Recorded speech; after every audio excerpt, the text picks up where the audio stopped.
Matthew Stuckey here from Verity Baptist Church Manila and Verity Baptist Church Pampanga, just giving you a quick missionary update. And this past week we had a total of 44 salvations, and so it's pretty good compared to what we've been doing with all the lockdowns and just various restrictions and things like that. And so we're pretty hopeful that things are opening up more. There's still a lot of restrictions. For example, if you're under 21, I believe is the age.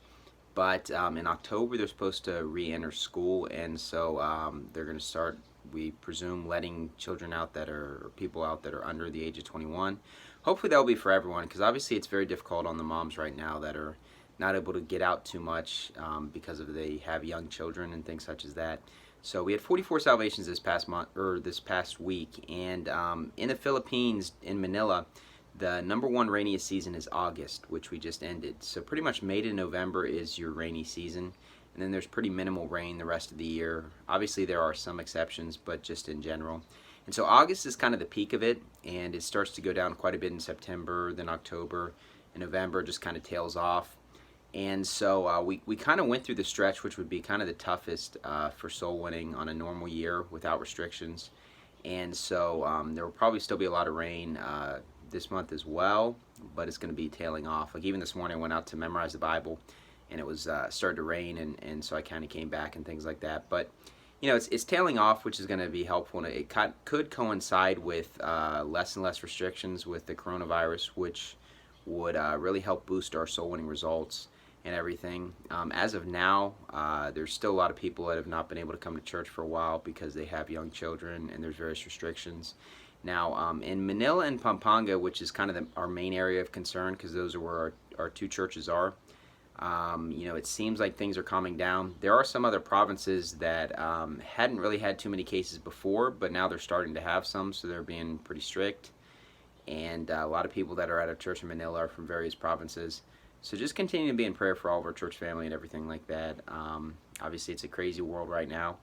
But anyways, in terms of sermons I preached, on Wednesday we kept going through the book of Revelation. We talked about the identity of Babylon, and I kind of explained and gave biblical reasons why I believe the United States of America is end times Babylon. And obviously the way current events are going right now, that really shouldn't be too shocking to people. But anyways, you can check that sermon out. It's already up.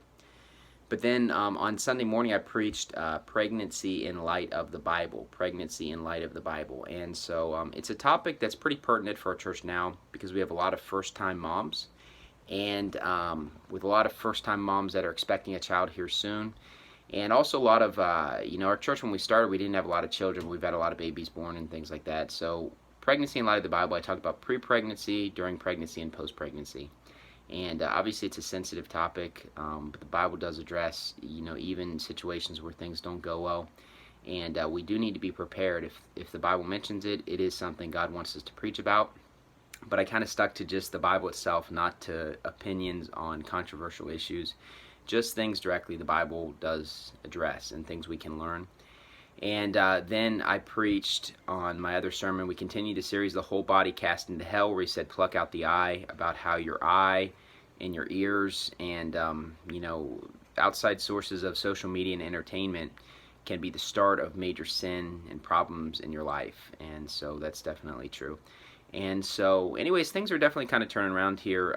We had double-digit salvations in Pampanga for the first time in a while, which is awesome, which is great because there's just been a lot of restrictions and everything, so we're able to finally, it looks like, go back to kind of normal church there and stuff like that.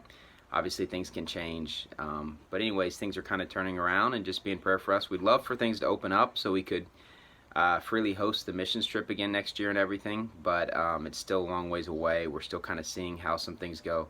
Right now, there's just too many restrictions. If people were to come in, they just wouldn't enjoy their time here and everything like that. It would be, soul winning wouldn't be that great because a lot of it would be door to door and things like that.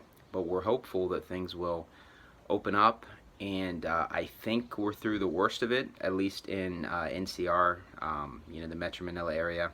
And in Pampanga, I think they've already reached their most strict point, and I think they're kind of on the way down. It will kind of slowly open up.